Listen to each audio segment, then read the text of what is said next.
Pues buenas tardes de nuevo. Buenas tardes a los que nos estáis viendo también. Pues iniciamos la sesión con la siguiente ponente, la profesora Marina Vargas Gómez Urrutia. El tema de su ponencia, como podéis ver en la diapositiva, son las posibles soluciones en la regulación de la gestación por sustitución a la luz de los trabajos de la Conferencia de la Haya en el derecho internacional, en el ámbito de la Conferencia de la Haya de Derecho Internacional Privado. Os voy a exponer muy brevemente, para justificar al ponente, vamos, está de sobra justificadísimo con su currículum. Marina Vargas es profesora titular de Derecho Internacional Privado, licenciada en Derecho por la Autónoma de Madrid, doctora en Derecho por la UNED. Antes de su incorporación a esta universidad trabajó como abogado ejerciente en el Colegio de Abogados de Madrid y como profesora de Derecho Internacional Privado en la Universidad Panamericana, en el campus Guadalajara de México. Imparte docencia en las materias de Derecho Internacional Privado y de Inmigración y Extranjería, así como en varios títulos de máster universitario. Sus áreas de investigación preferentes se centran en el Derecho Procesal Civil Internacional, en el Derecho Internacional Privado de la Familia y en el Derecho de la Nacionalidad y de la Extranjería. Pertenece a dos grupos de investigación consolidados, EURPRO con la Universidad de las Islas Baleares y de Extranjería e Inmigración de la UNED, del que es su investigadora principal. Y en cuanto a otras labores como la gestión universitaria, ha sido directora del gabinete del rector y vicerrectora adjunta de internacionalización. Bueno, así que con esto ya te damos la palabra para que nos expongas ese tema tan interesante. Muy bien. Muchas gracias, María José, y muchas gracias a los asistentes y a los asistentes a distancia. Está muy bien esto de a distancia porque estamos en una universidad que precisamente hace gala de su sin distancia. Mi trabajo, como me gustaría exponeros en esta tarde, tiene un propósito más divulgativo que científico. La Conferencia de la Haya de Derecho Internacional Privado es un órgano legisferente convencional. ¿Qué quiere decir esto? Es un órgano internacional que legisla sobre aspectos del derecho internacional privado.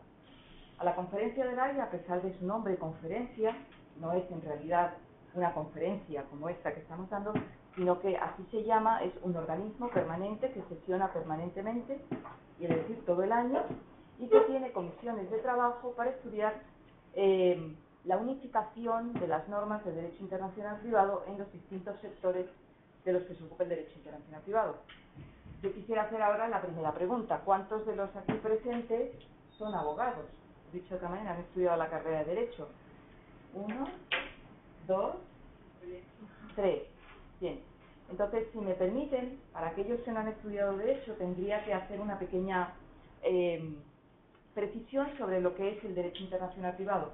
Bien es cierto que ustedes han escuchado a la profesora Blanco Morales y al profesor Iván Heredia hablando de cuestiones del reconocimiento, de pronto han aparecido palabras como el exequatur, los problemas de los efectos de las sentencias o de las decisiones extranjeras, efectos extraterritoriales, y me imagino que algunas cuestiones les habrán parecido algo crípticas, pero y también había referencias o se hicieron algunas referencias a profesores de Derecho Civil. Bien, yo quisiera aclararles el panorama.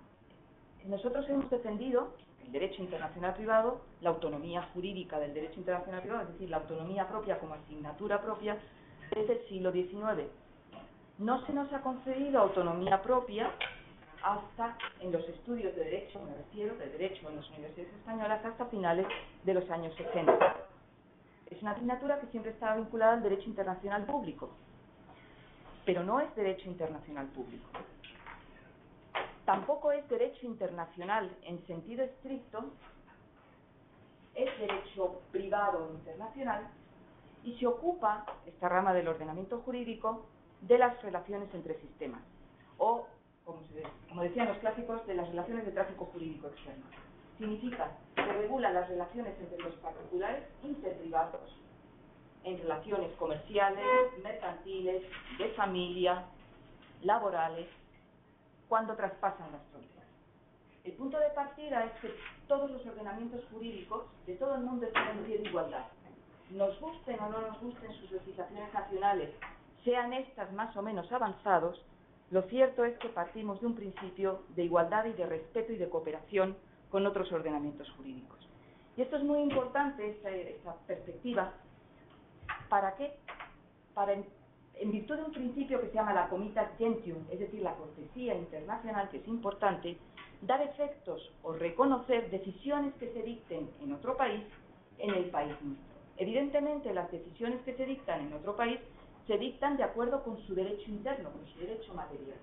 Pues bien, cuando se trata de reconocer, de dar efectos extraterritoriales a una sentencia extranjera, piensen, una sentencia de divorcio, una sentencia de adopción, una sentencia en la que se establece un régimen de visitas para menores, una sentencia en la que se establece una condena, por ejemplo, a alimentos, estoy hablando básicamente del derecho de familia, condena de alimentos a un progenitor, una sentencia en la que se establece una condena de cantidad económica o cantidad dineraria en virtud de un contrato que ha quedado disuelto y se ha condenado a una parte a pagarle a la otra parte una cantidad.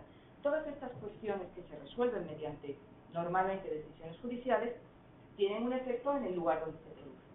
¿Qué sucede cuando esa relación jurídica que subyace tiene un elemento internacional o elemento de extranjería? El asunto se convierte en derecho internacional. Y yo no puedo aplicar la misma lógica que del derecho interno, del tráfico jurídico interno, a aquellas situaciones que son internacionales. Pues bien, nuestra asignatura, que algún profesor de esta casa ha defendido que depende del derecho civil, y en su día, cuando se hicieron los planes de derecho, de pronto nos encontramos que el derecho internacional privado había desaparecido como asignatura y era un módulo del derecho civil. ¿Sí? Y claro, nos quedamos un poco sorprendidos, se habló y se aclaró. Tuvimos que tirar mano de los casi. Bueno, algunos querían sacar la escopeta, pero realmente había que hablar de la autonomía científica del derecho internacional privado, porque una universidad como esta no podía no tener la asignatura de derecho internacional privado en un mundo globalizado como este, punto. Hoy en día el derecho internacional privado adquiere una relevancia particular. ¿Por qué? Porque las relaciones jurídicas privadas traspasan las fronteras habitualmente, nos movemos más, salimos más de nuestro territorio y sobre todo pertenecemos a un territorio jurídico, político, administrativo que se llama Unión Europea, en cuyo territorio existen normas de derecho internacional privado ya propias, dictadas por la propia Unión Europea, que nos obligan a todos los estados. Bien. ¿Pero qué es esto de la Conferencia de La Haya? Bien, conferencia ya he dicho que es un organismo internacional de La Haya porque está situada en Holanda, en la ciudad preciosísima de La Haya, sede de las más bonitas embajadas del mundo. Es preciosa La Haya.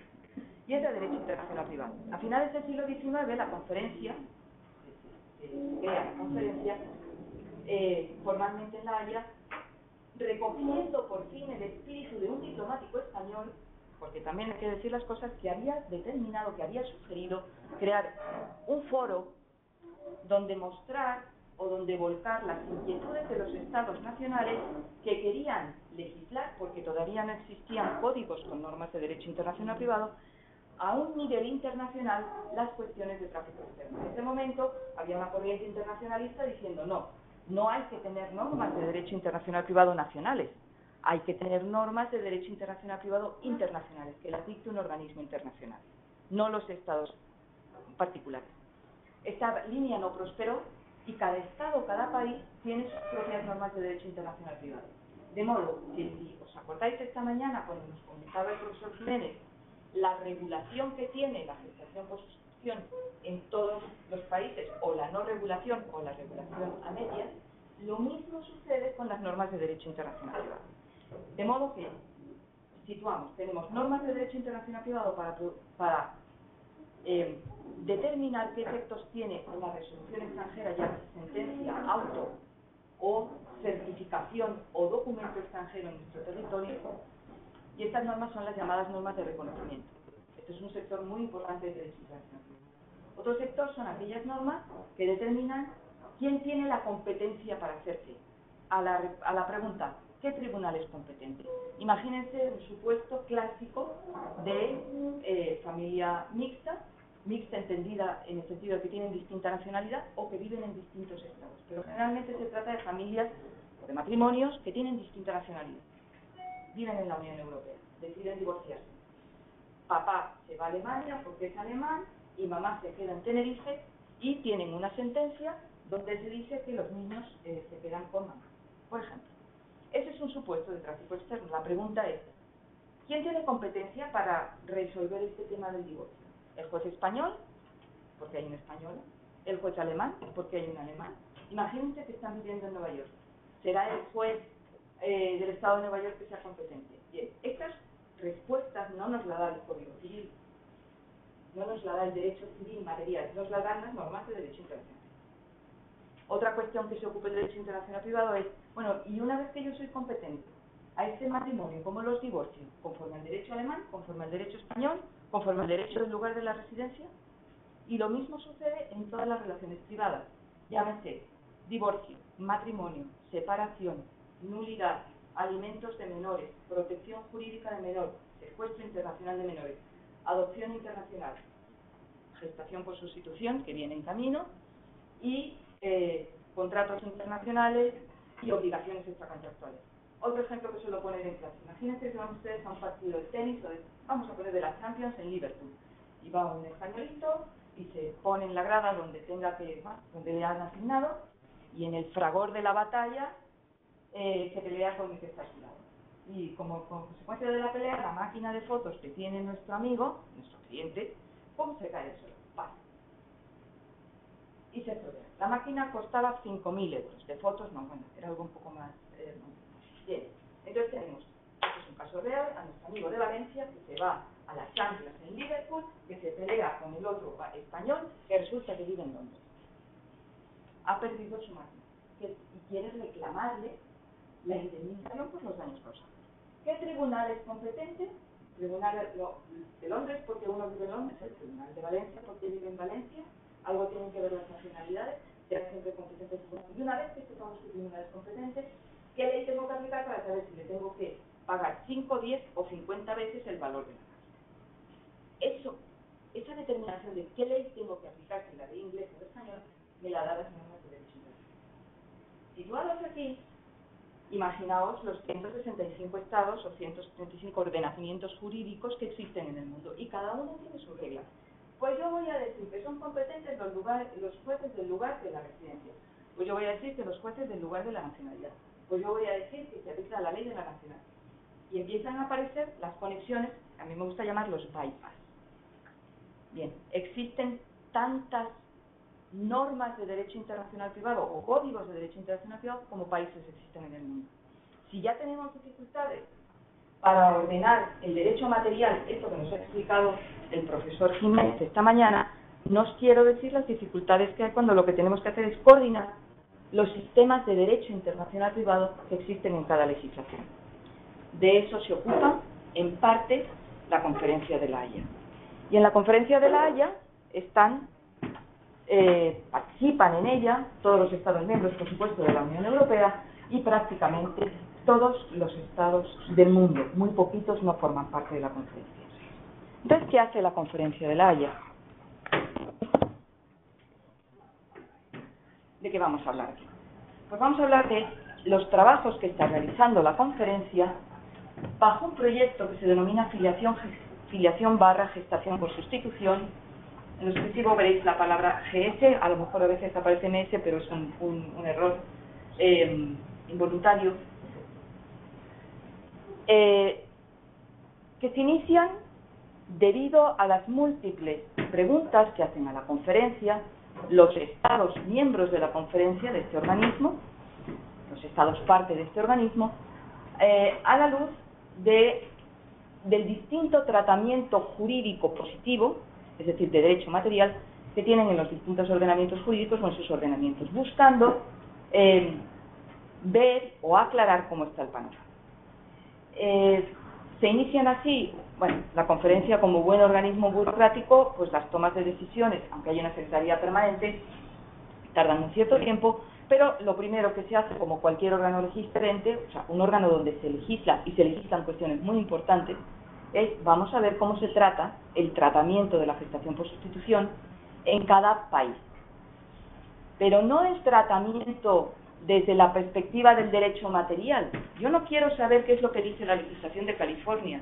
o lo que dice la legislación de la India sobre cómo se articula la gestación por sustitución. Yo quiero saber qué es lo que dice la legislación de California, de España o de cualquier Estado miembro de la India en relación al reconocimiento de una decisión extranjera o de una decisión dictada en el extranjero que contenga una atribución de la filiación llevada a cabo mediante esta técnica de reproducción asistida. De suerte que se ponen a trabajar en esto y estudian el panorama del derecho internacional privado.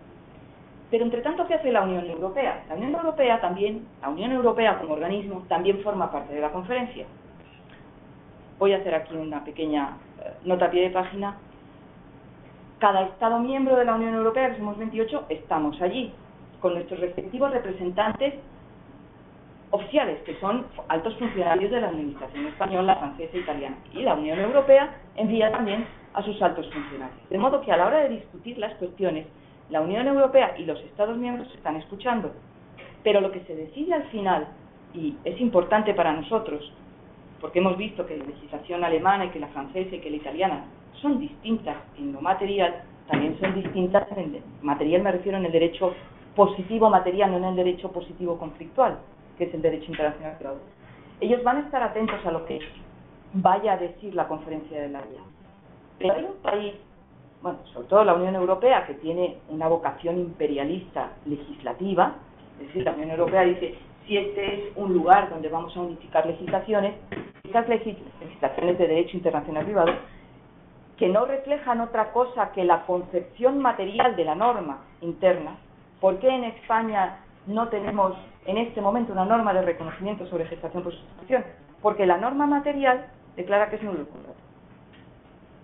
Entonces, las normas de derecho internacional privado per se, tienen como finalidad determinar estas cuestiones, pero competencia, reconocimiento, ley aplicable, pero siempre sobre el sustrato base, que es el derecho positivo, salvo en el punto del reconocimiento, salvo en el sector del reconocimiento. ¿Por qué?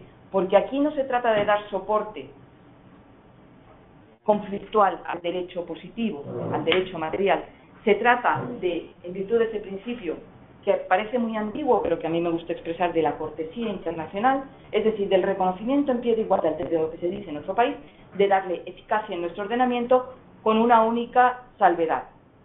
No se le dará eficacia si atenta frontalmente contra el orden público internacional, entendido en los términos que ya extensamente se habló ayer. Bien, por lo tanto, en principio, y cumplidas unas ciertas condiciones de tipo formal, llamamos formales, aunque algunas veces son de fondo, en principio, una resolución dictada en el extranjero sobre establecimiento de filiación tiene, en principio, derecho a llamar a la puerta de otro país para hacer ¿qué? Para ser inscrita en el registro y obtener el reconocimiento de efectos extraterritoriales del establecimiento de una filiación en el extranjero. Entendido, por tanto, que es el sector del reconocimiento. El punto de partida, pues, es este estudio del 2004, que es el que yo he tomado para presentar esta conferencia. Pero no he querido, voy a intentar no ser muy pesada, cosa que a veces es difícil para un profesor, que tenemos una tendencia tumbea, y a estas horas de la tarde ni te cuento. Intento ser más ligera. Entonces, aquí hay que tener en cuenta dos cuestiones. Por una parte, lo que está haciendo la conferencia, y por otro lado, cómo está trabajando los Estados miembros de la Unión Europea, que también van en paralelo. ¿Por qué? Porque a la Unión Europea le interesa mucho determinar en la Conferencia de la Haya, en su día, cómo se va a articular, si es que se articula, un convenio multilateral para el reconocimiento de la gestación por sustitución. No estamos hablando, por lo tanto, de qué tribunal es competente, qué autoridad es competente, qué ley voy a aplicar. No.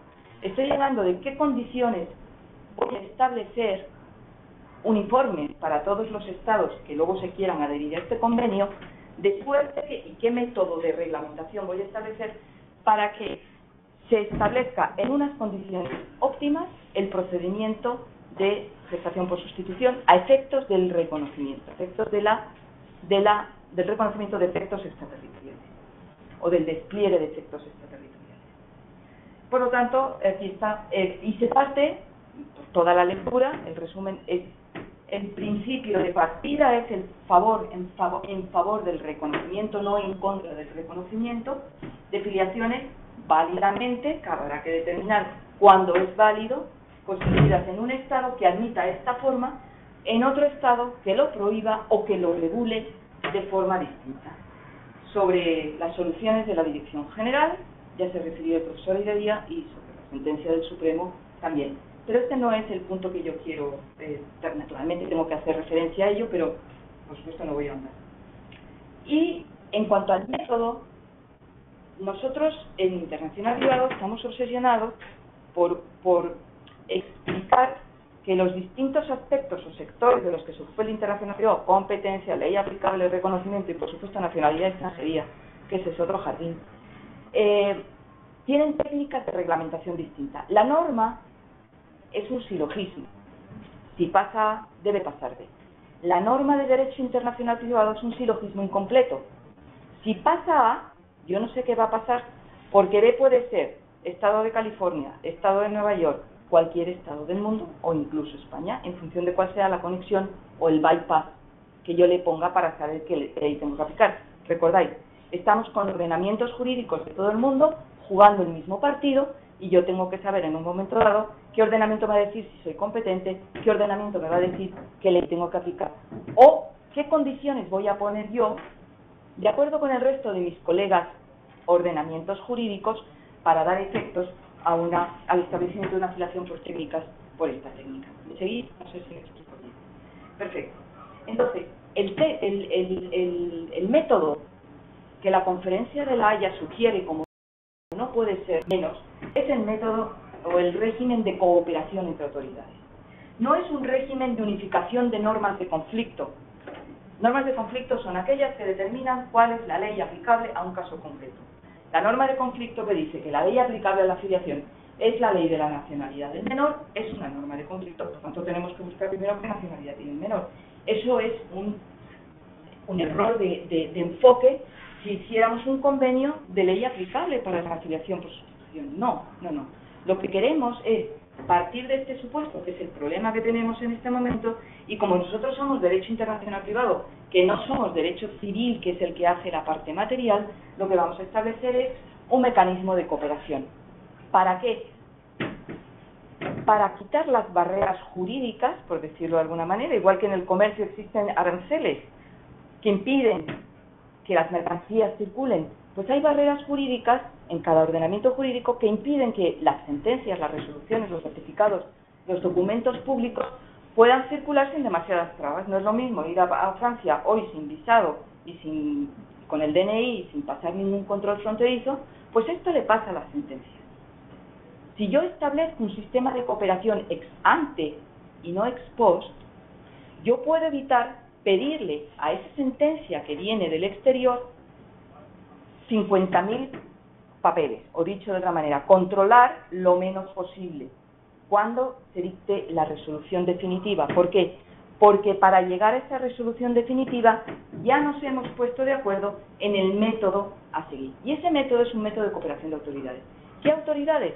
Lo que se llaman las autoridades centrales de los Estados miembros. En España, Ministerio de Justicia, Secretaría General de Cooperación, nunca me acuerdo cómo se llama, porque ha cambiado varias veces, pero es la Secretaría General de Cooperación Internacional y algo más que se encuentra, que depende del Ministerio de Justicia. Bien, generalmente España determina que cuando se adhiere, cuando entra en un convenio de cooperación, va a utilizar su autoridad central, que es el Ministerio de Justicia, una unidad administrativa, que va a ser la que cumpla las funciones que establece este convenio, el convenio que sea. Nosotros tenemos en este momento, estamos adheridos a más de 17 convenios de la Conferencia de La Haya. Los más importantes son en materia de protección de menores, que es la Conferencia de La Haya es especialista en convenios de protección de menores. El más importante, por el número de países que lo han suscrito y por el número de estados que lo han firmado, y sobre todo por el volumen que hay de reclamaciones, es el convenio en evitación de secuestro de menores. No es un secuestro penal, es el típico supuesto en el que se viola, hay una sentencia, puede tratarse de una sentencia de divorcio en el que se establece que el niño se queda bajo la custodia de los progenitores, de ambos, o de uno, pero que el otro progenitor tiene derecho de visitas y es una familia que vive en Alemania, pero que probablemente hay un elemento de extranjería, ¿cuál? Pues que una de las partes no tiene la misma nacionalidad que él, del lugar donde reside. Típico caso de matrimonio mixto. Y entonces, producido el divorcio, a una de las partes le entra una añoranza de pronto tremendo por volver a casa de mamá. Y casa de mamá está a 3.000 kilómetros de distancia. Pero es que se quiere ir con su hijo, del cual solamente tiene la custodia. Y hay el otro progenitor que tiene el derecho de visita. ¿Qué sucede cuando esa parte, ese progenitor, se traslada con el hijo a otro país y como consecuencia de ese traslado cambia la residencia del menor, no permite el ejercicio normal del derecho de visita que tenía el otro progenitor, porque lo tenía los lunes, jueves y viernes de cada semana? No se puede ir a Tenerife a buscar, hacer el ejercicio de visita. Esa violación del derecho de comunicarse los progenitores entre ellos da origen a un convenio donde aparece por vez primera, bien reglamentado, es un convenio del año 80, la cooperación de autoridades. Es tan exitoso el modelo de cooperación de autoridades del año 80, del convenio de secuestro, que dicho sea de paso, la persona que relató el convenio de secuestro, o sea que ya sabéis que todos los convenios tienen un jurista de reconocido prestigio que es el relator del convenio. El convenio de secuestro, el relator fue la profesora Elisa Pérez Vera, catedrática de esta casa de Derecho Internacional Privado y magistrada del Tribunal Constitucional. Y este es el convenio más exitoso de la conferencia. Y a su estela han seguido otros convenios. Entre ellos, el del 93 sobre adopción internacional. Este convenio de adopción internacional es el que tiene la Conferencia de La Haya, así, en el ojito de mira, porque las condiciones de control ex ante de la idoneidad de los futuros padres adoptantes, de los adoptantes, la exigencia necesaria de intervención de las autoridades centrales del país de origen y del país del destino, y la certificación de las agencias que tienen que intervenir en el proceso de adopción están perfectamente delimitadas en el convenio. De suerte que, si los estados que firman el convenio realizan adecuadamente la adopción siguiendo los parámetros del convenio, tanto procedimentales como de efectos, al final resulta una sentencia, porque el convenio determina que la filiación adoptiva se establece mediante sentencia. Esta sentencia viene acompañada de una, en ocasiones, certificación, o no es necesario. Esta certificación lo que certifica es que la adopción ha sido realizada conforme al convenio. Y esto lo certifica el juez que dicta la sentencia porque ha seguido el convenio, porque está adherido al convenio y porque un convenio internacional obliga por encima de la ley interna. Esa certificación de que la adopción es conforme al convenio evita tener que pasar el sistema de reconocimiento al que nos habíamos referido ayer, el de la instrucción de la Dirección General, que es el clásico sistema de control ex post. Existe, y está bien que exista porque no tenemos otro modelo normativo al que acogernos, pero en el supuesto hipotético que hubiese en su día un convenio de la Conferencia de La Haya que estableciese el procedimiento de gestación por sustitución, digamos, siguiendo el modelo del convenio de adopción, que es lo que sugiere en la mayor parte de los Estados miembros, sin convenio de acción internacional, con todas las diferencias que va a tener que introducir, pero sí el mecanismo de cooperación de autoridades. En mi opinión, habremos dado un paso más positivo para evitar los problemas que hoy estamos teniendo respecto de la inscripción de las filiaciones establecidas en el extranjero en virtud de la técnica.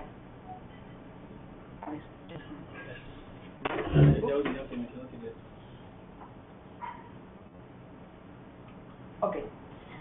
Bien, prácticamente me he adelantado. La Conferencia de La Haya, pues como todo organismo, trabaja con grupos de expertos nacionales, ya sean juristas o no juristas. Y aquí es importante porque la conferencia suele pedir opinión a los estados, parte de la conferencia, para que vengan sus expertos, que suelen ser altos funcionarios o cualquier otro experto que el Estado considere que vale la pena que vaya allí, porque vamos a lo mejor a tratar hoy este pequeño problema. ¿Cuál pequeño problema? Puede ser, se me ocurre. Vamos a tratar de saber a qué agencias les vamos a dar el OK, es decir, la certificación para que sean agencias. O qué tiene que reunir un hospital para poder participar con todas las garantías jurídicas en el proceso. Entonces puede ser que se necesiten médicos, psicólogos u otro tipo de expertos.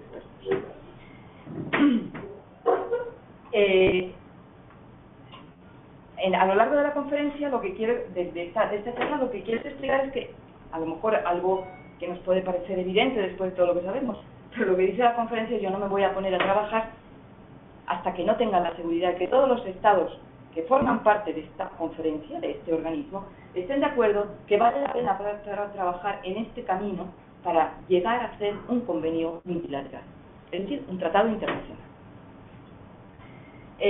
Ustedes tienen en el curso virtual, en materiales, el resultado del estudio que tiene, no sé si 245 páginas, es muy largo. Está en francés y está en inglés. Entonces lo que intento es evitarles que se lean ustedes todo ese material, porque además es derecho internacional privado puro y duro, y ver a la luz de este documento algunos porqués y varios para qué. Algunos porqués. El por qué vale la pena hacer el estudio para llegar a un instrumento multilateral. Parece evidente que el fenómeno es creciente. La conferencia viene recibiendo desde el año 2011 muchísimas preguntas sobre gestación subrogada. Por lo tanto, no es una cuestión de interés nacional, no solo, es una cuestión de interés y de preocupación internacional. ¿Por qué? Porque plantea muchas interrogantes, sobre todo en el reconocimiento de efectos. Evidentemente, parece, con todo el respeto a los catedráticos de Derecho Civil, que esto es una cuestión de derecho internacional privado, parece. Pero vamos, tampoco nos oponemos a que vengan todos los civilistas que quieran, y los procesalistas, por supuesto. Pero el derecho internacional privado parece ser que es el nido donde habitualmente están los expertos que saben cómo montar un sistema de cooperación y de relaciones entre ordenamientos jurídicos. Porque la conferencia de La Haya, pues después de toda esta explicación o prolegómeno, es el organismo especializado en la materia, tiene los mejores técnicos juristas, tiene una secretaría permanente que está permanentemente trabajando, y desde luego los convenios que salen de la conferencia de La Haya son convenios exitosos, y como decía, pues está el convenio de protección de menores, van evolucionando. El primero es del año 1902, el famoso caso Böll da origen a la aplicación de este convenio, pues una niña que es hija de padre holandés y madre alemana, y resulta 1902. En fin, hay muchos casos muy paradigmáticos. Al principio todos los casos que estudiamos los internacional privatistas, cuando te dicen, te tienes que leer estas 4.500 páginas de los clásicos del internacional privado, pues vale. Y una de las cosas que encuentras es que todos los casos son de príncipes y princesas, claro, porque entonces los que viajaban y tenían posibilidad de viajar era la nobleza. Pero es que hoy los casos son de inmigrantes. Así, tal cual. Que no me dejan traer a mi hijo, que vive en Níger, porque no acredito que tengo un ingreso de 2.000 euros, por ejemplo, en el caso de Alemania, mensuales por cabeza, por familia. Somos 7 de familia, pues 7 tendría que ganar 14.000 euros para poder traer al hijo que tiene 12 años. Bien. Y te dicen, no, porque usted no tiene 14.000. ¿Quién gana en Holanda 14.000? Un obrero de la construcción o del servicio de limpieza. Estas cuestiones, tan sencillas como la reagrupación familiar, que parece que es un tema de extranjería, es un tema que encierra un problema previo de derecho internacional privado. En primer lugar, que es familia. Y el segundo tema, el mismo que ha planteado ante el Tribunal Europeo de Derechos Humanos. ¿Es violatorio del artículo 8 del Convenio Europeo de Derechos Humanos que yo no me pueda traer a mi hijo? Bien. Entonces, la conferencia de La Haya. Seguimos. La gestación por sustitución, además de la importancia que tiene desde la perspectiva de regulación jurídica, a mi modo de ver, trasciende el ámbito, no es que trascienda o rebase el ámbito del derecho internacional privado, es que amalgama unos problemas muy serios de intereses contrapuestos que ponen de relieve que el sistema clásico en el que establecemos la relación entre sistemas, que son normas de conflicto, no sirve. Ese método clásico de la norma de conflicto, de la ley aplicable, no nos sirve para resolver estos problemas, porque los intereses en principio son muy diversos. De tal manera que la conferencia de La Haya, en un ejercicio de estudio importante, que empieza en los 60 pero que se consolida en los 80, Dice, no, nosotros creemos que debemos establecer un sistema de cooperación de autoridades. Si este sistema tiene éxito, lo incorporamos como un método de reglamentación, de tal manera que nos evitamos todos los problemas que se generan como consecuencia de tener normas de conflicto, es decir, normas incompletas, y no son incompletas porque no cumplen el silogismo clásico de la norma. Si es A, debe ser B. Las normas penales, las normas procesales son clarísimas. El supuesto de hecho es este, la consecuencia jurídica producida del supuesto de hecho es esta, o esta, o esta, o esta, siempre y cuando se cumplan las condiciones.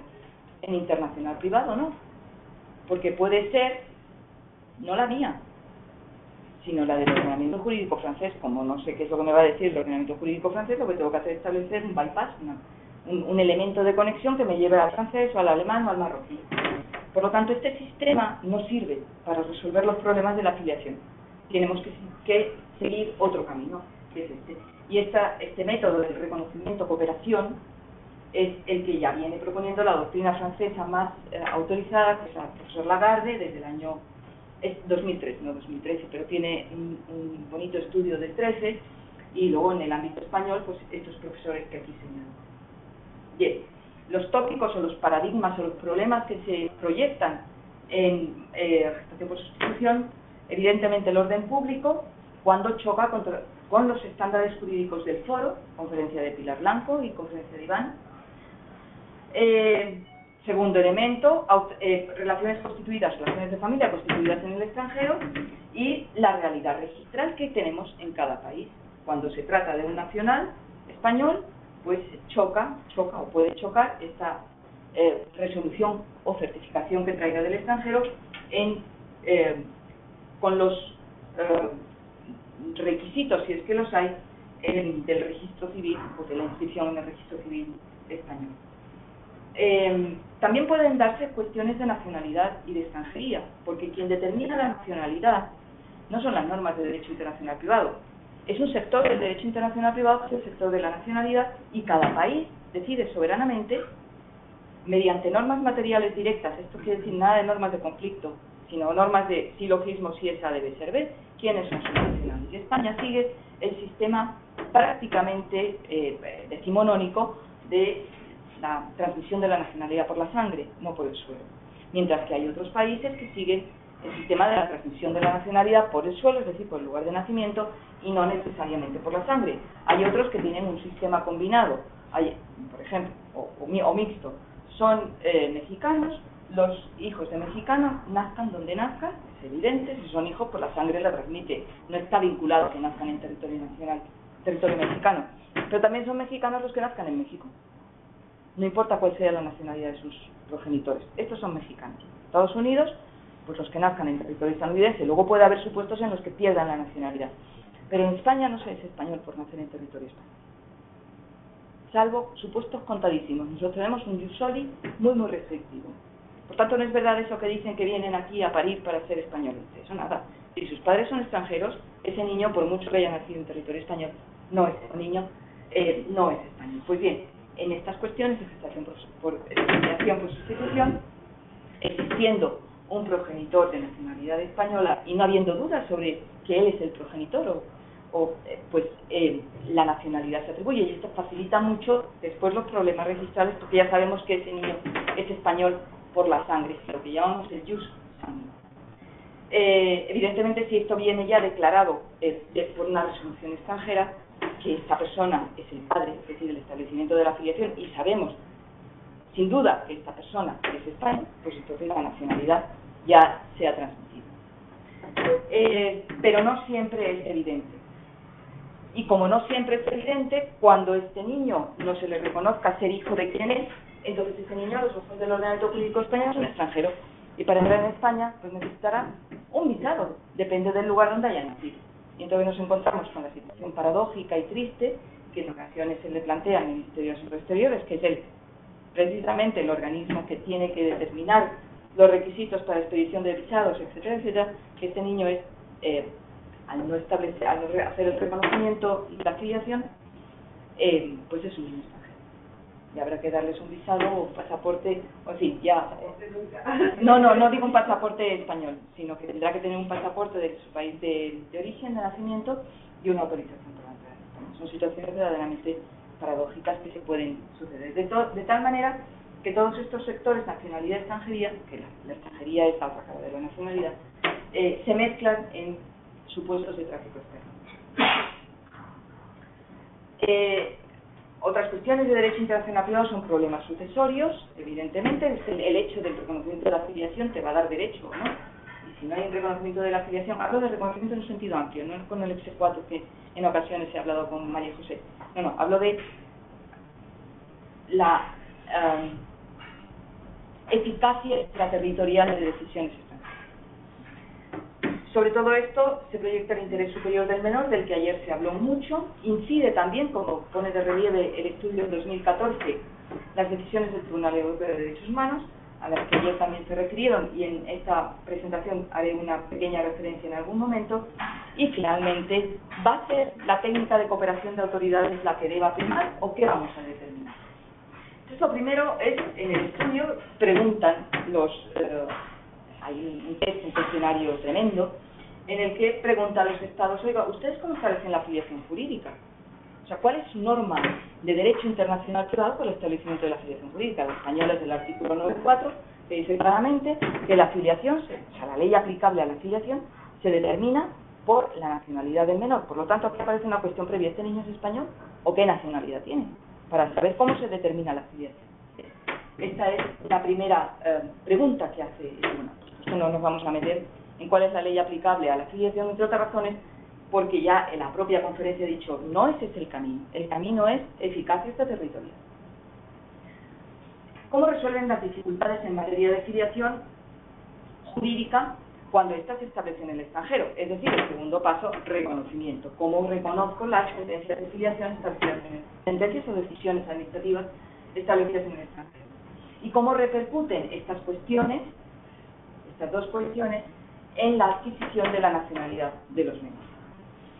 En definitiva, la idea es, estudiando estos tres sectores del derecho internacional privado, conocer el grado de armonización o de divergencia entre las legislaciones de todo el mundo de derecho internacional privado en materia de filiación, para de esta manera poder superar la gran traba de la reglamentación en base conflictual y marcarnos de ese camino complicado para ir a un camino donde no tengamos que utilizar necesariamente normas de conflicto. Y el objetivo, realizar recomendaciones a los Estados miembros, porque a la luz de este estudio han aparecido cosas que ya se sabían, que ya se estaban comentando, de problemas con los ordenamientos jurídicos de algunos países, en particular, como señala la última parte del estudio, que es de febrero de este año, con la India y con Tailandia. Avanzar hacia una normativa internacional armonizada y decidir, en definitiva, qué método de derecho internacional privado es el más adecuado. Esta mañana hemos visto países que, las legislaciones nacionales, aquellas que expresamente prohíben, aquellas que toleran con condiciones, aquellas que permiten expresamente y aquellas en que incierta o no tolerada en principio. Bueno, este es un mapa que saqué de un estudio que hace referencia al estudio de la Conferencia de La Haya, y no voy a insistir en ello porque, como esta es una legislación también muy cambiante, a lo mejor hay algún dato que en este momento, porque esto es del estudio del 14, ya no es adecuado. Pero, en fin, tenemos en el ámbito de la Unión Europea este panorama. Junto a estos comienzos de trabajo de la Conferencia de La Haya, aparece alguien que es muy importante, otro organismo, que es el Comité de las Naciones Unidas sobre Derecho de los Niños. Siempre se hace referencia al interés superior del menor, se hace referencia, en este problema concreto, al artículo 3 del Convenio de Naciones Unidas sobre los Derechos del Niño. El Convenio de Naciones Unidas es del año 89, 20 de noviembre, si mal no recuerdo, y también está muy preocupado por el respeto a la identidad del menor cuando se utiliza una técnica de subrogación. Y lo que dice la Conferencia de La Haya, yo parece que tengo claro que puedo elegir, vale la pena hacer un convenio multilateral, pero el Comité de Naciones Unidas también tiene facultad o competencia legisferente ¿no sería bueno que de pronto apareciera un convenio de las Naciones Unidas sobre cuestiones de maternidad subrogada que no van a ser de internacional privado, y por otro lado esté trabajando la Conferencia de la Haya, la Unión Europea, todos los estados del mundo, y se olviden de esto? Entonces las Naciones Unidas dice, ojo, que tenéis que también contar con que yo tengo algo que decir. Y entonces también hace sus referidos informes, y de estos informes que se pregunta y que concluye, saca una lista brevísima de cuestiones que les preocupan a los estados. Si les preocupan a los estados, justamente porque son los temas que han llevado a los tribunales. En el caso de Alemania, en Alemania está muy preocupada por la nacionalidad del menor nacido por gestación por sustitución. ¿Para qué? Para no violar el Convenio de Naciones Unidas. El Convenio de Naciones Unidas, en el artículo 3 sobre derechos del menor, del niño, establece que el niño tiene derecho a una identidad y que el niño tiene derecho a una nacionalidad. Claro, como las reglas de nacionalidad, las normas de nacionalidad son tan distintas en cada país, en función de un reconocimiento o no reconocimiento de la filiación o de cualquier otra situación, puede suceder que ese niño se quede en situación de apatridia. Y eso viola el Convenio de Naciones Unidas. Eso viola el Convenio, porque lo han firmado todos los países del mundo. También otros países han manifestado su preocupación en relación con la protección de la gestante, de tal suerte que se plantea que la gestación por sustitución sea conforme también al Convenio de los Derechos del Niño. Con este debate que quede fuera del comercio, o sea, que no haya, bueno, que sea con propósito altruista, como hemos visto esta mañana que nos ha comentado Luis, o bien que se permita un tratamiento comercial. En definitiva, llegan a la conclusión que es conveniente coordinarse con la Conferencia de la Haya y, por supuesto, con la Unión Europea. Cuando hablo de Conferencia de la Haya, estoy refiriéndome a todos los estados del mundo que forman parte de la Conferencia de la Haya, que son todos los estados. Hay muy poquitos que no forman parte. Y el convenio, la Comisión de Derechos del Niño, el Comité de Naciones Unidas de Derechos del Niño, también ha entendido que vale la pena que sea la Conferencia de la Haya, digamos, quien tome los mandos para pilotar este gran proyecto.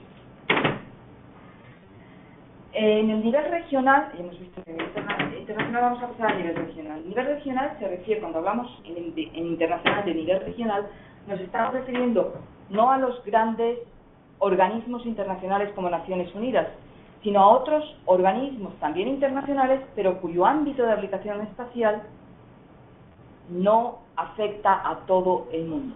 Y ese es el ámbito regional. ¿Y cuál es el ámbito regional por excelencia? Para nosotros, que vivimos en este territorio continental, pues es la Unión Europea y los Estados europeos, el Consejo de Europa, pero no el Consejo de la Unión Europea, el Consejo de Europa, que es otro organismo internacional. Del Consejo de Europa depende un tribunal importantísimo, que es el Tribunal Europeo de Derechos Humanos. El Tribunal Europeo de Derechos Humanos se crea, no recuerdo ahora mismo por qué instrumento, pero es el encargado de dar eficacia y de interpretar el Convenio Europeo de Derechos Humanos de 1950, un convenio importantísimo que obliga a los estados firmantes del convenio, que son todos los de la Unión Europea y los estados europeos. Europa es algo más que la Unión Europea. Turquía, por ejemplo, ha firmado el convenio. Hay otros países que no son miembros de la Unión Europea, pero que están en el convenio. Este convenio tiene un tribunal, se crea un tribunal para interpretarlo. Este tribunal es el Tribunal Europeo de Derechos Humanos. Y este convenio obliga a todos los estados que forman parte del mismo respecto de las personas que vivan o que residan en el estado. Es decir, si hay un extranjero que vive en España, da igual tenga o no papeles, el convenio le es aplicable, porque es un convenio de derechos humanos, los derechos que afectan a la dignidad de la persona. No importa que no tengas papeles, eres una persona. Perfecto. Bien, este convenio tiene un artículo importantísimo, que es el 8, del cual ya se habló ayer, y que es el que utiliza para estudiar si la resolución francesa, de la Corte de Casación francesa, es o no contraria al convenio, al artículo 8 del convenio. El artículo 8 del convenio establece dos derechos, el derecho a la vida y a la intimidad, a la vida privada y familiar. Son dos derechos distintos, y a la intimidad son tres derechos. Y, como explicaba ayer Iván, el modo de razonar del tribunal, cuando se encuentra esta norma, Esta es una norma que se llama un derecho cualificado, no porque sea más que otros derechos, es un derecho cualificado porque toda persona tiene derecho a su vida privada y familiar, y a no ser perturbado en su vida, en su intimidad, alguna cosa así, pero en fin, tiene derecho a su vida privada y familiar, pero el convenio no define qué es la vida privada y familiar de las personas. Y a continuación dice que se admite, en el anexo 2, una injerencia de los Estados en la vida, y por eso es cualificado. Es un derecho no absoluto, no es como el derecho a la vida. Es un derecho cualificado en la medida en que los Estados pueden ingerirse, meterse dentro de ese derecho para restringirlo. No es absoluto. Cuando digo los Estados me refiero a las legislaciones nacionales, y ahí se comprende lo que explicaba ayer Iván. Entonces, no es que el Tribunal Europeo de Derechos Humanos prohíba a los Estados legislar sobre estas técnicas de reproducción asistida, no. Incluso entiende que esas técnicas de reproducción asistida, no las técnicas, la regulación normativa, pueden estar violándolas, pueden estar ingiriéndose en el artículo 8, en la vida familiar o en la vida privada.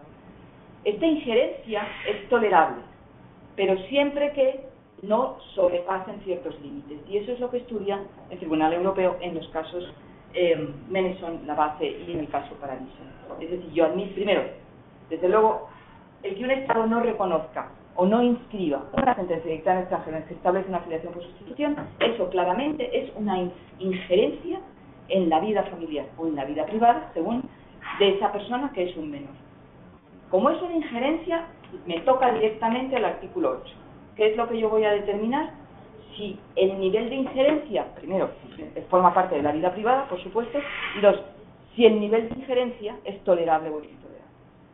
Y esto sucede en muchísimos aspectos. Por ejemplo, en la expulsión de un extranjero que está casado, hay muchísimas expulsiones por condenas, por delitos, y si el extranjero está casado, la legislación nacional establece que puede sustituir la sanción de multa por la expulsión, ¡pum! Vale. Si este extranjero tiene una vida familiar establecida en el territorio donde vive, aun cuando tenga los papeles en situación administrativa incorrecta, el hecho de ordenar la expulsión del territorio, eso ya es una injerencia en su vida familiar, por tanto toca el 8. ¿Qué significa? Que en el hipotético supuesto que el interesado recurra, no le den la razón y llegue ya hasta la instancia superior y ya sea decir, ya no le quede más sitios a donde ir a pedir justicia, a donde se va es al Tribunal Europeo de Derechos Humanos. Y tenemos muchas sentencias sobre expulsiones, sobre todo procedentes de Suiza y de Holanda, 5 sentencias importantísimas sobre reagrupación familiar. Cuando yo no te permito reagrupar a tu hijo porque tiene 12 años y considero por legislación holandesa que con 12 años no te vas a integrar. O cuando yo, Estado, te pido que tengas que pasar un test llamado de conocimiento del idioma que preparo yo y que tienes que pagar 120 euros para acusar y si no lo apruebas con el Goethe Institut o con el instituto que quieras poner para yo darte el visado de reagrupación familiar. Eso no establece España todavía, pero podremos verlo. Todas estas cuestiones de las normas internas que interfieren en la vida de las personas, en la vida privada y familiar, se ven en última instancia ahí. Y lo importante de estas sentencias, como decía la profesora Blanco Morales, y como dice el estudio, es que hay que tenerlas en cuenta, porque las sentencias, aunque sean entre Francia y la familia Meneson y La Base, es decir, tengan efectos directamente para ese caso, en nuestro ordenamiento jurídico, su consideración a la hora de resolver asuntos entran por una puerta que se nos olvida, que es el artículo 10.2 de la Constitución Española. Por lo tanto, a través de ese artículo, a través de esa puerta, es como los tribunales toman en cuenta principios que se desprenden de sentencias del Tribunal Europeo de Derechos Humanos que no afectan a España, pero que sí establecen criterios. Esto lo tiene estudiado la doctrina constitucionalista y yo doy gracias, y el Tribunal Constitucional Español también lo tiene perfectamente asentado. Por el 10.2 entra la obligación de respetar los principios que se derivan de sentencias del Tribunal Europeo en la interpretación que ha hecho de un convenio que nos obliga, porque lo que dice esto nos obliga a interpretar toda nuestra normativa conforme al Convenio de Derechos Humanos. pero no es conforme al Convenio de Derechos Humanos in abstracto, es conforme al Convenio de Derechos Humanos y sus amigos. ¿Y quiénes son sus amigos? Las sentencias del Tribunal Europeo. Porque en sí el 8 me puede dejar perplejos, tanto como ¿y qué es la vida familiar y qué es la vida privada? ¿De acuerdo?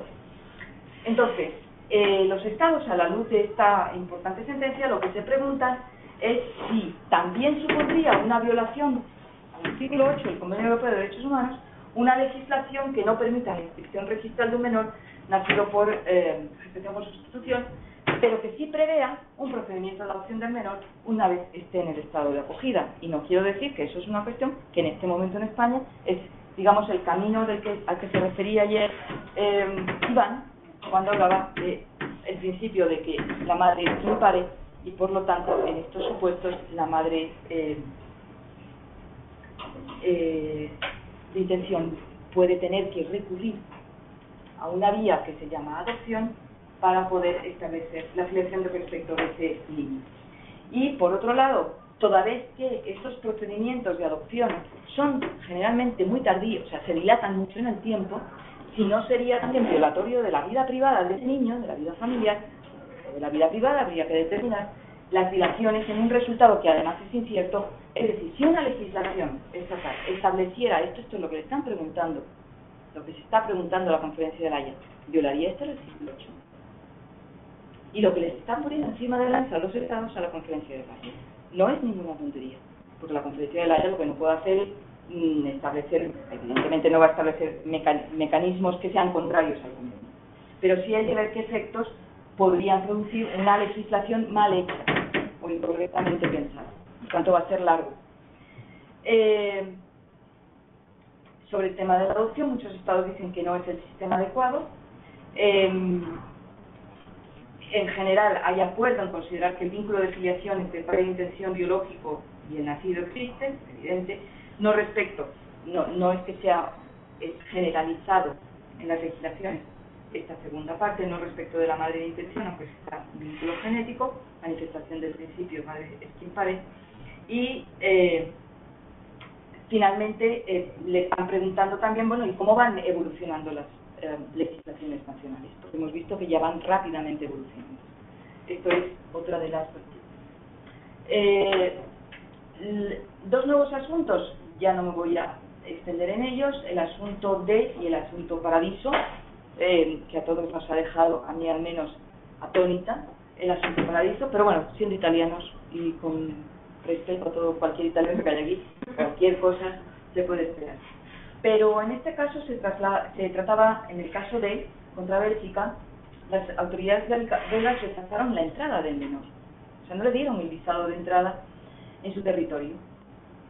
Entonces, lo que dice el tribunal en esta sentencia es que el Convenio Europeo no impide que los Estados establezcan las verificaciones, los controles, los visados, los parabienes y las amplificaciones que quieran desde la perspectiva jurídica para autorizar la entrada de los extranjeros en su territorio. Eso dice, yo aquí no voy a entrar. Ustedes tienen, si este niño es un extranjero, ustedes pueden establecer todos los controles, legislación no viola el artículo 8. Bien. Y esto es, a mí me preocupa que esta sentencia haya salido así sin más. Yo creo que tenemos que tener la siguiente lectura. Este niño venía por de dónde, por qué no tenía la nacionalidad de uno de los padres, etcétera.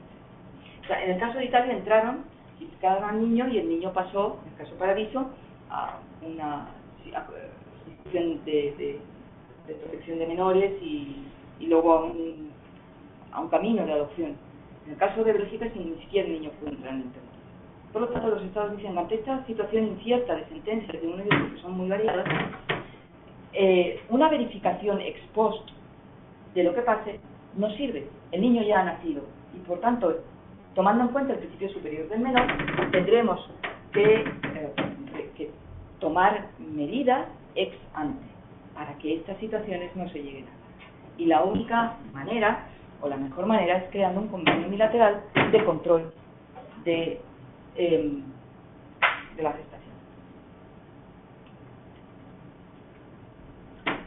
Otra de las cuestiones cuestiones que también se manifiesta en el cuestionario es cómo articular la protección jurídica de la gestante. Ya, antes Luis nos ha dado una excelente conferencia y yo creo que las propuestas son muy oportunas y pertinentes. La cuestión de si el menor tiene derecho o no a conocer su orígenes. Cómo regular los supuestos en que no existe vínculo genético entre los padres de intención y el menor, y qué hacer con las filiaciones jurídicas claudicantes. En fin, estas son unas preguntas que se hacen a la luz de la legislación material. ¿Me seguís? Señor, si yo lo que quiero es establecer un mecanismo de cooperación, pero claro, no puedo olvidarme de cómo regula cada país materialmente el supuesto. Y entonces, del estudio que se hace de la regulación material, sacan estas preguntas. ¿Cómo vamos a dar respuesta a estos interrogantes? Que sí pueden ser en algunos países cuestiones de orden público. Evidentemente, cuando se hace un convenio de estas características, se pretende que lo firme el mayor número de estados. Si lo firman dos, pues no tiene mucho sentido, pues son convenios multilaterales, pero que solo obligan a los estados que lo firman. Bien, la primera conclusión provisional: interés internacional de las familias en regular la situación, dada su situación actual insatisfactoria, que sería conveniente en el seno de la Conferencia de La Haya realizar o seguir avanzando con los trabajos, porque es un órgano serio, es un órgano técnico de alta calidad y esto aporta seguridad al producto normativo resultante. Así, utilidad, de pronto decir, producto normativo, y tú dices, bueno, a mí me han ofrecido productos bancarios, de inversión, no, esto es un producto normativo. Permitiría también a los estados y a los particulares, porque por supuesto se parte de la base de los derechos humanos de todas las personas involucradas, y siguen abiertos. Bueno, ¿y qué modelo de reglamentación? ¿Y qué dicen los estados sobre el modelo de reglamentación? Una vez que ella hace digamos, el vacío del cuestionario, la conferencia dice, esto va creciendo desde el año 2014 y las consultas son cada vez mayores, tenemos que hacer aproximaciones para ver en qué situación nos encontramos. Y se van dando cuenta que las dos sentencias del Tribunal Europeo de Derechos Humanos están calando en los estados, por lo menos en los estados europeos. España es un ejemplo, Alemania, todos lo hemos visto ayer y esta mañana, parece que los estados no toman a la ligera lo que dice el Tribunal Europeo. Y esto, a mi modo de ver, es un reflejo de respeto a derechos humanos in genere de los estados europeos. Es decir, cuando un país entiende que no se puede tomar a broma lo que dice el Tribunal Europeo de los Derechos Humanos, quiere decir que ya ese país ha subido los escalones primeros del respeto a los derechos humanos. Ahora, de ahí a que los estados estén dispuestos a cambiar sus legislaciones internas, hay un trecho. Por lo tanto, quizás sea más fácil, y esta es la idea que quiero transmitir, llegar a un convenio multilateral para establecer un procedimiento con garantías al cobijo de los trabajos de la Conferencia de La Haya, que meternos en una batalla política. Yo no digo que no sea necesaria la legislación interna, creo que es cada vez convencida de que es importantísima. Pero en ocasiones sucede que llegamos al derecho a la modificación de la legislación positiva material previa la modificación vía convenio multilateral de las normas de derecho internacional privado. Véase la adopción internacional. Así llegamos a la adopción internacional. La ley de adopción internacional es del año, si mal no recuerdo, 2007. El convenio de adopción internacional es del año 93. Han pasado años, pero ya la Conferencia de La Haya nos dio nuestro marco de actuación. Claro, los estados se quedan tranquilos porque desde el momento que son partes del convenio, pues ya lo ponen en marcha.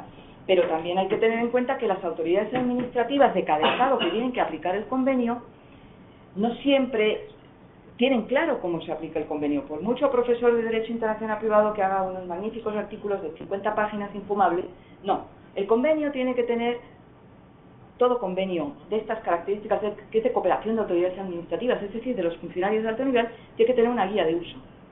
Y tiene que tener también unas experiencias que conozcan los demás, todos los estados, todas las autoridades administrativas, de cómo se está aplicando el convenio en cada país. Eso lo hace la Conferencia de La Haya.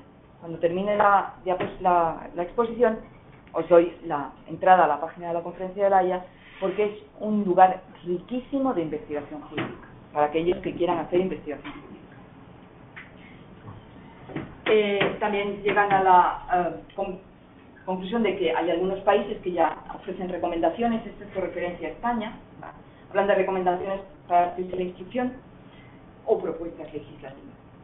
En estados de la Unión Europea y estados que no pertenecen a la Unión Europea, pues sí son algunos favorables a facilitar el reconocimiento y establecimiento de la filiación, fundamentándose o basándose en el principio del interés superior del menor y llevando a cabo, sobre todo países de estirpe jurídica anglosajona, un ejercicio muy interesante de cómo el orden público, que es el freno a la entrada de las sentencias de orden público internacional de cada país, porque es internacional pero de cada país, puede atenuarse. El efecto atenuado del orden público internacional es un mecanismo que aparece en muchas sentencias, sobre todo de los países del Common Law, y también en algunas sentencias alemanas. El ejemplo es muy fácil.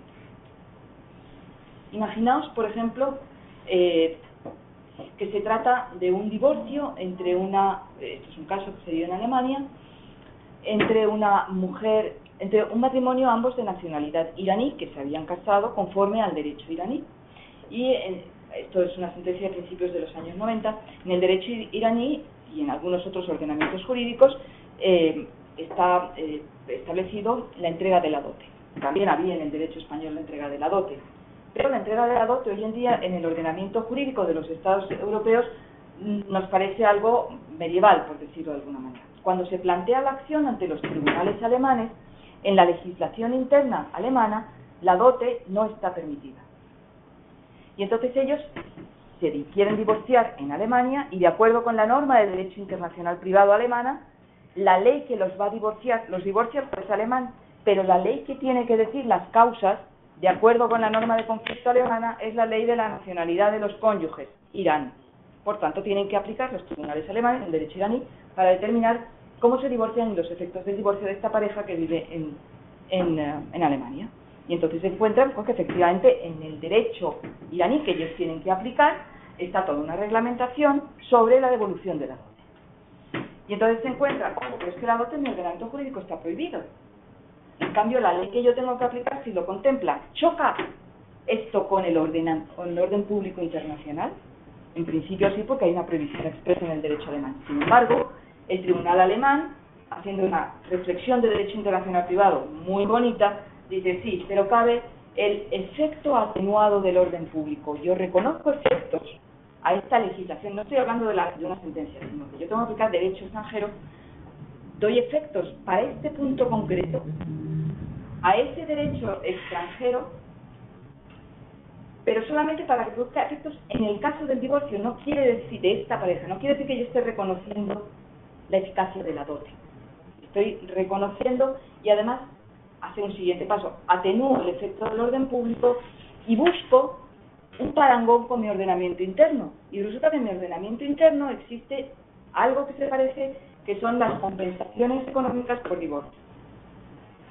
Bien, pues entonces esto podría ser en el paralelismo una compensación económica. Claro, que en el caso de la dote no, porque aquí había habido una entrega previa de una cantidad de dinero que en el supuesto que se disolviera el matrimonio había que devolver siguiendo unos requisitos. En algunos estados se están ya aplicando este efecto atenuado del orden público para poder dar entrada a supuestos de sentencias extranjeras o decisiones extranjeras o resoluciones extranjeras o certificaciones extranjeras. Bien, en rojo lo que destaco es que sí, todo esto está muy bien, pero sería bueno tener una legislación. Los problemas no se resuelven y no tenemos ni legislación interna ni reglamentación internacional. Bien.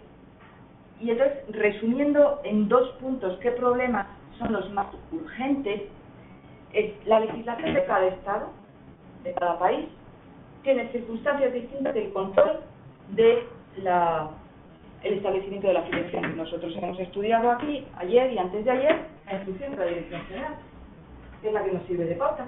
Y os recordáis que hay controles. Y estos controles son en España de un tipo, en Alemania de otro, en Inglaterra de otro tipo.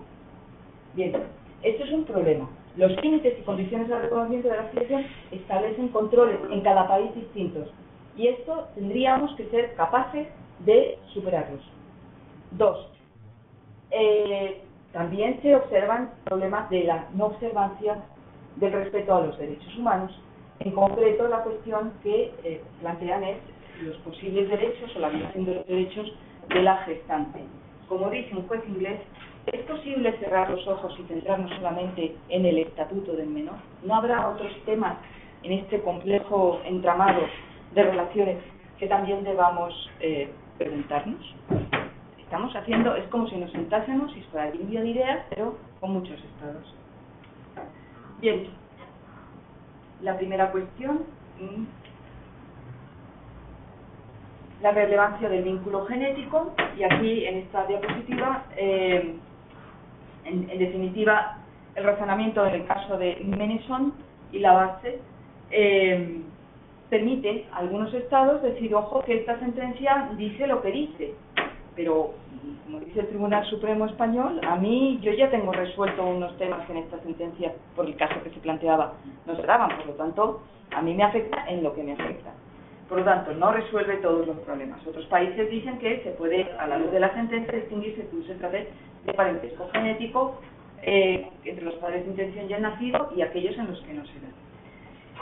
En la jurisprudencia, pues Italia y Alemania, Italia es el caso Paradiso, y en Alemania es el caso que ayer explicó Iván de la Corte Suprema, que no los voy a repetir, pero vemos que no solamente las legislaciones son distintas, sino que desde la perspectiva de la aplicación de los principios que se puedan derivar de la base y de la sentencia del Tribunal Europeo, cada Estado, en función de cuál es el caso concreto que tiene a la vista, resuelve de una forma u otra. Por tanto, de nuevo, existen los Estados, tenemos una gran inseguridad jurídica, convendría resolver.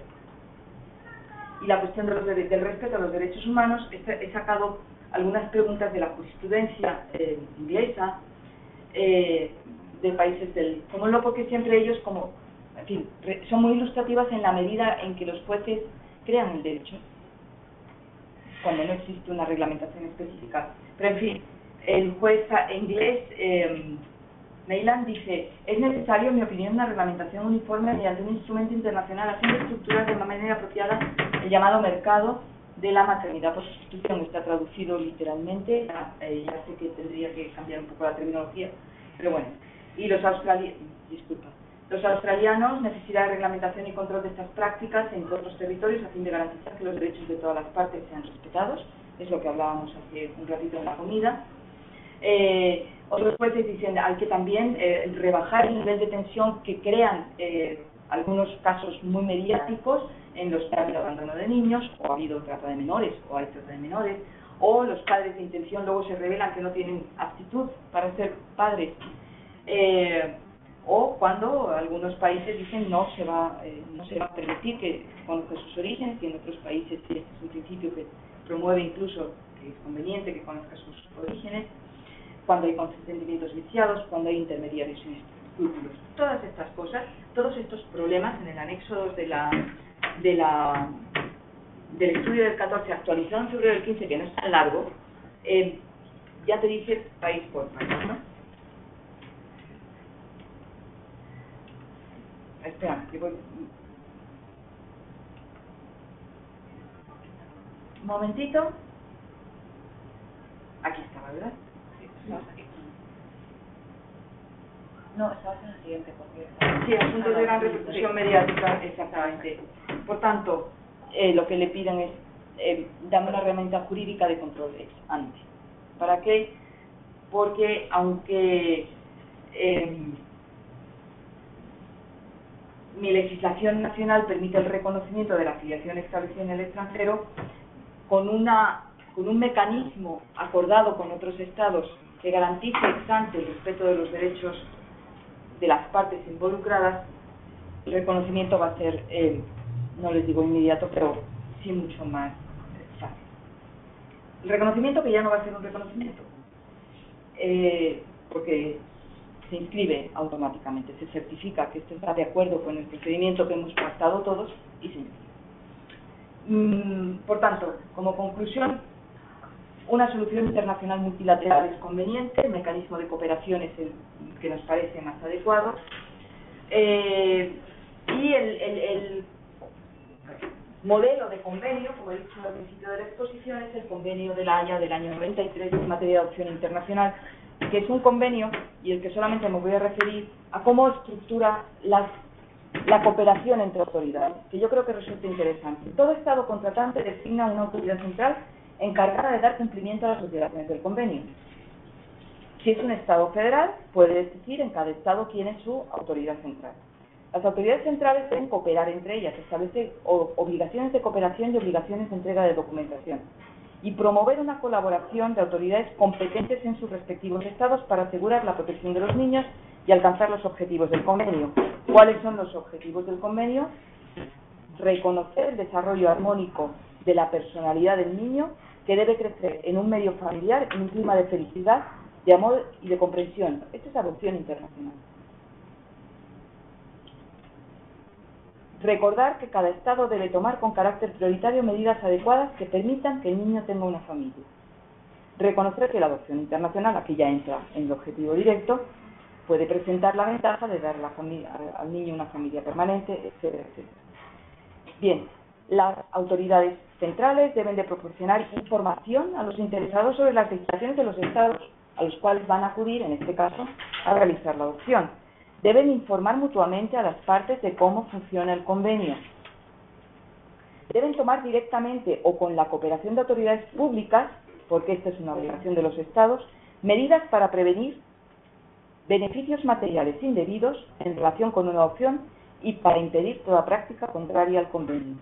Tomarán ya sea directamente o en cooperación con otros organismos debidamente acreditados en su Estado todas las medidas y en especial aquellas que permitan reunir, conservar e intercambiar información relativa a la situación del niño. En fin, aquí en este caso hay que sustituir lo que se refiere a un niño que ya existe, ¿a qué? Adaptarlo a las necesidades que había explicado esta mañana. Me gustó mucho tu intervención en relación con la intervención de los intermediarios, de los psicólogos, de las clínicas y sobre todo de lo que el convenio pretende, que es que si existen agencias que ayuden a poner en contacto a las personas, tienen que ser agencias certificadas, no cualquier indocumentado que abra una página. ¿Y quién certifica que esta agencia reúne los requisitos que dice el convenio?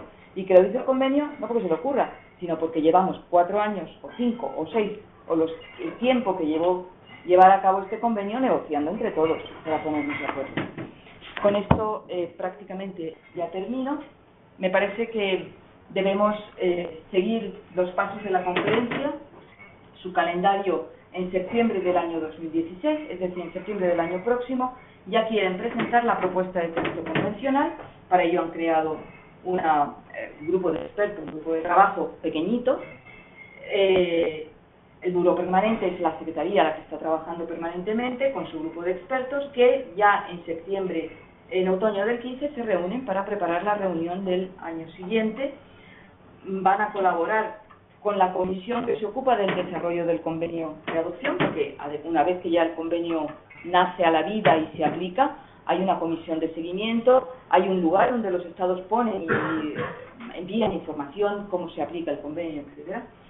Más unos claves jurídicos, es decir, dinero. Pues hemos contratado a un colaborador, así lo dicen, que nos cuesta un colaborador jurídico senior y un colaborador jurídico especial que va a ganar tanto dinero y que va a trabajar 16 horas a la semana.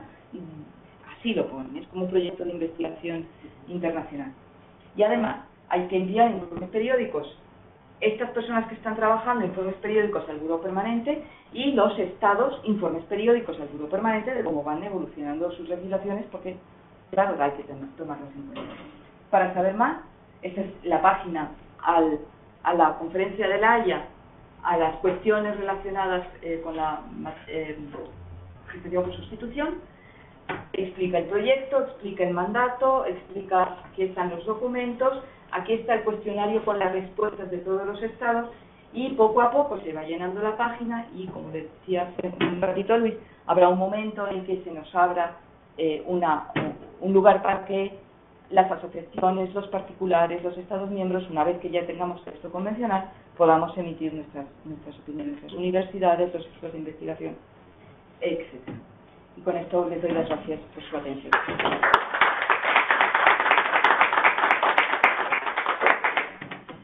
Pues muchísimas gracias, Marina. Ha sido una labor importante de síntesis de un documento de 200 hojas. La verdad es que te lo agradecemos muchísimo porque es bastante duro. Y sobre todo también los conceptos previos estos que nos has dado, que bueno, dado que los asistentes, muchos de los asistentes no tenemos, no tienen, bueno, yo desde luego de tus conocimientos tampoco tengo, o sea que me incluyo, estos conocimientos públicos nos ha venido muy bien. Esperamos que los trabajos de la conferencia que se están realizando en el ámbito de la conferencia de la Haya puedan dar frutos en un término más o menos, o sea, a corto plazo, ¿no? Corto medio plazo.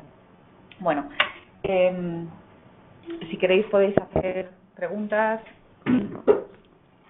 Como esta mañana acercándonos al micrófono. Sí, mejor acercándonos porque estamos teniendo bastantes problemas, ellos están teniendo bastantes problemas con el sonido, pero muchísimo. Lo siento, lo sentimos mucho desde aquí, pero son cuestiones técnicas, sobre todo el movimiento no les deja oír bien. Sí. Si tenéis alguna cuestión, claro, esto os ha parecido a lo mejor, dicho así, drogadura, ¿no? Porque es bastante contundente, pero bueno, si tenéis alguna cuestión así para aprovechar, sí. ¿Existe alguna norma? Bueno, vamos, yo te lo acerco antes, porque lo acerco un poco, intentan. Sí, ¿existe alguna norma a nivel internacional, como por ejemplo el convenio de La Haya, en el tema de adopción internacional, que establezca que el menor tiene derecho a conocer sus orígenes biológicos o reproductivos? No, la conferencia de La Haya no. En el ámbito de la conferencia de La Haya no, porque son convenios de derecho internacional privado, no son normas materiales que establecen los derechos sino que establecen mecanismos de cooperación o qué ley se aplica. Pero parte de principios que inspiran las legislaciones, y en concreto el convenio de Naciones Unidas, pero no en el ámbito de la conferencia de Naciones Unidas, sí. En Naciones Unidas el convenio de derechos de niños, sí. Derecho a conocer sus orígenes. Sí. Forma parte de su vida privada. De toda persona, vaya. Sí. ¿Alguna pregunta más? Sí, vamos. Gracias. Bien, pero yo creo que una pregunta era un agradecimiento hacer normalmente de forma pública a la profesora Marina Vargas por la exposición que ha hecho, porque realmente es muy clarificadora, nos abre información también de otra vía de regulación que además quiere, yo creo, mucha cooperación y mucho acuerdo, que creo que puede facilitar de alguna forma que no haya sesgos que pueden haber en países individuales por ciertas tradiciones ideológicas o de pensamiento o de grupos de presión, incluso políticas. Que se llegue a un acuerdo, yo creo que, tal cual se ha planteado, sería muy positivo, y espero y confío pues, en que se tengan en cuenta opiniones de muchos expertos del mundo jurídico y de otras ciencias y disciplinas que pueden contribuir notablemente pues, al desarrollo de, yo creo, de una ley que sea válida, adecuada y lo más justa posible para todos los menores. Simplemente retirar el agradecimiento. Gracias. Gracias, Luis. Otra pregunta. Has presentado ahí un mapa en el que venían los diferentes países europeos y las legislaciones, establecían prohibiciones o no las permitían, tal, las que se hacen por sustitución. Y ayer el profesor, estoy un poco confuso, soy de psicología y estoy un poco confuso con esto. Ayer el profesor Heredia comentaba que la legislación española en concreto no prohibía, que simplemente el contrato se consideraba nulo de pleno derecho. Y en el mapa que has presentado exponía como que la legislación española era prohibitiva. ¿Me puedes explicar un poco esto?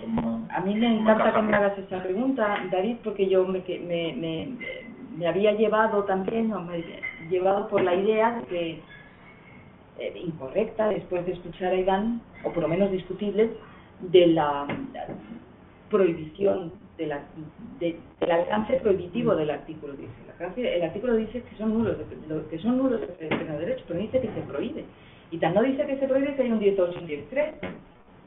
Por lo tanto, si me está abriendo la puerta al reconocimiento de la filiación, es decir, al ejercicio de una acción de filiación, para que este niño que nace en virtud de esta técnica pueda tener la filiación reconocida, que es el 10-3, no está prohibiéndolo. Porque si lo prohibiera, no existiría el 10-3. Bien, pero la idea, por lo menos es lo que yo entendí, puedo estar equivocada. Porque a veces cuando se intenta sintetizar tanto, no decimos las cosas correctamente, pero ciertamente España se inscribe entre los países restrictivos. La cuestión distinta es cómo estamos interpretando los juristas españoles a nivel interno ese 10-1. Y ya sabemos que el Tribunal Supremo lo ha interpretado como la prohibición más absoluta del mundo, pero caben otras interpretaciones. Entonces, no te quedes con la idea de entiende el profesor Heredia y muchos otros profesores que hay una interpretación distinta allí, hay una interpretación distinta. Que esta sea acogida por los tribunales, pues sí, en algunos tribunales sí los está acogiendo. En mi opinión particular no está prohibido en España. Pero el contrato es nulo, con las consecuencias de la nulidad del contrato. Sí. Sí, al final, pero claro, es que hay gente que, por ejemplo, se va a México a hacer un contrato de gestación subrogada, pero al final yo creo que la situación es un poco similar a la nuestra, ¿no? O sea, se establece la filiación a nombre del padre biológico y de la mujer gestante. Quiero decir eso, en España luego hay una renuncia por parte de la gestante y una adopción por parte del otro progenitor. Que eso en España sería, o sea, estaría dentro de la ley. Sería la solución. El 17.1, el Código Civil, vamos, no hay... Es que no hay duda. Si uno de los progenitores es español, la filiación se da desde el momento en que reconoce que es hijo suyo. Claro, y por eso no tenemos el 10-3. Entonces ahí no hay ningún problema. El problema está cuando la madre comitente dice que ella es la madre real, pero nuestro ordenamiento no lo contempla. Entonces, claro, mucho no se puede escribir, a no ser que reconozcamos la sentencia. Exacto. ¿A no ser, perdona? A no ser que medie sentencia, que en muchos países no hay sentencia, por ejemplo en el caso de Rusia ahí no hay sentencia, y entonces claro, nosotros no podemos reconocer lo que no hay. Entonces, por eso yo siempre hago la distinción entre aquellos países, Norteamérica, Canadá por ejemplo, Reino Unido actualmente, recientemente lo hay, de aquellos países donde no hay una sentencia. Sí, para los que están en la distancia, bueno, si te podrías acercarte, por favor, Fuensanta, porque es importante lo que ella está diciendo, la distinción entre mediando sentencia o mediando sentencia, porque la sentencia lo que establece es la filiación.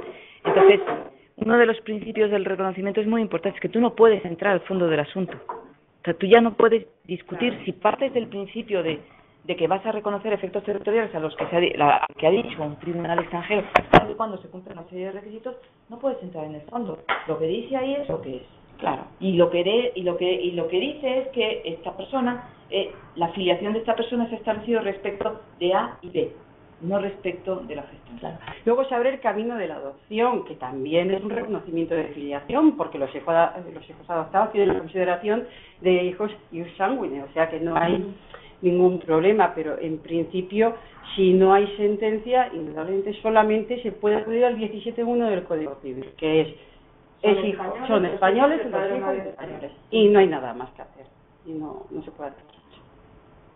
Sería eso lo que yo... Pero bueno, la pregunta es, ¿está o no está prohibida la la gestación? sustitución en España de acuerdo con el artículo 10? Yo creo que hay una diferencia, y es que nosotros no imponemos sanciones.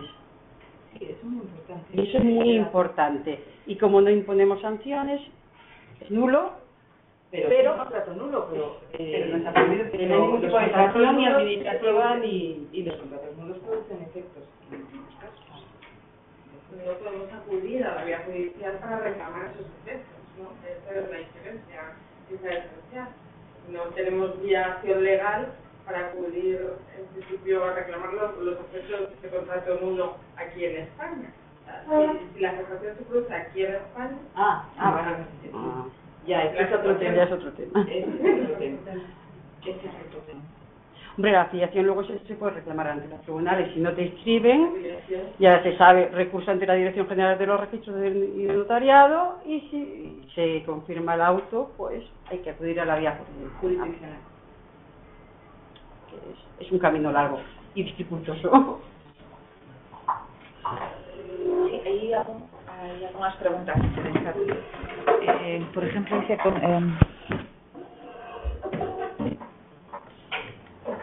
¿cuál es la diferencia entre normas materiales de conflicto?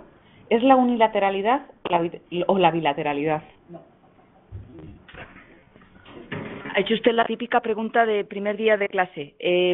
No hay normas materiales de conflicto. Hay normas de conflicto y normas materiales. Son dos cosas distintas.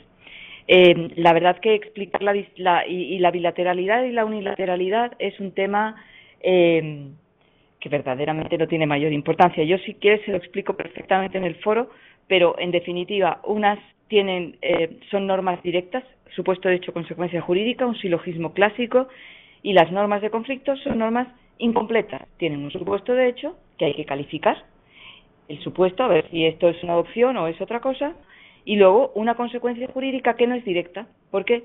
Porque si usted dice que la sucesión se rige por la ley de la residencia habitual y tiene un supuesto de sucesión con un señor que se muere, una señora que se muere y no otorga testamento, pues tendremos que establecer cuál es la ley de la residencia habitual para luego saber si tengo que aplicar el derecho español, el inglés, el búlgaro o cuál. Y entonces, por eso son normas que la doctrina clásica llamaba bilaterales, pero vamos a llamarlas normas de conflicto, pero no porque haya un conflicto, sino porque lo que hay es más de un ordenamiento jurídico que puede ser llamado a resolver. Muy bien. Una pregunta. ¿Considera que el reglamento 2201/2003 se queda cojo en abordar el tema de la responsabilidad parental en la gestación por sustitución? El 2201 regula la responsabilidad parental, pero si usted recuerda el artículo primero, si mal no recuerdo, dice ámbito de aplicación del reglamento, y el ámbito de aplicación del reglamento excluye las cuestiones de la filiación. Punto. Y aparte. No hay ningún reglamento de la Unión Europea que se haya atrevido a entrar en cuestiones de filiación. ¿Y por qué? Porque los Estados miembros no quieren. Entonces no es que se quede corta la Unión Europea. A lo mejor la Unión Europea desearía en su imperialismo internacional privatista regularnos hasta el día y la noche. No, que los Estados miembros dicen por aquí no, porque las concepciones son muy distintas.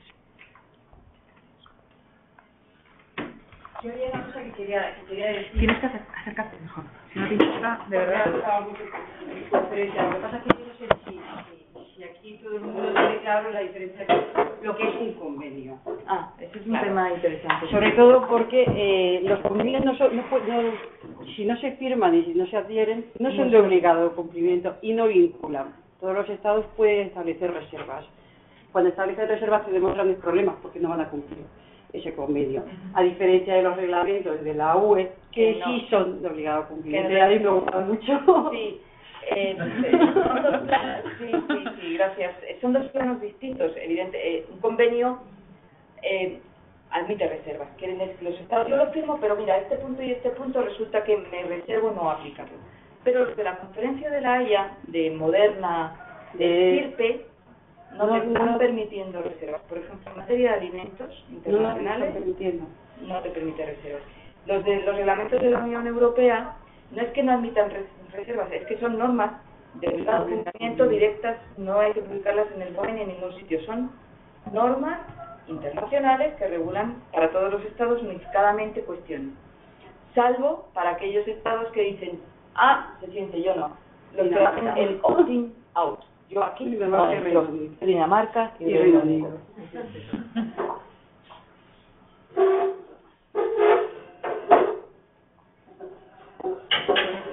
Damos por finalizada la sesión y nos quedamos 5 minutos. Y muchísimas gracias, Marina, por tu excelente presentación. A vosotros, gracias.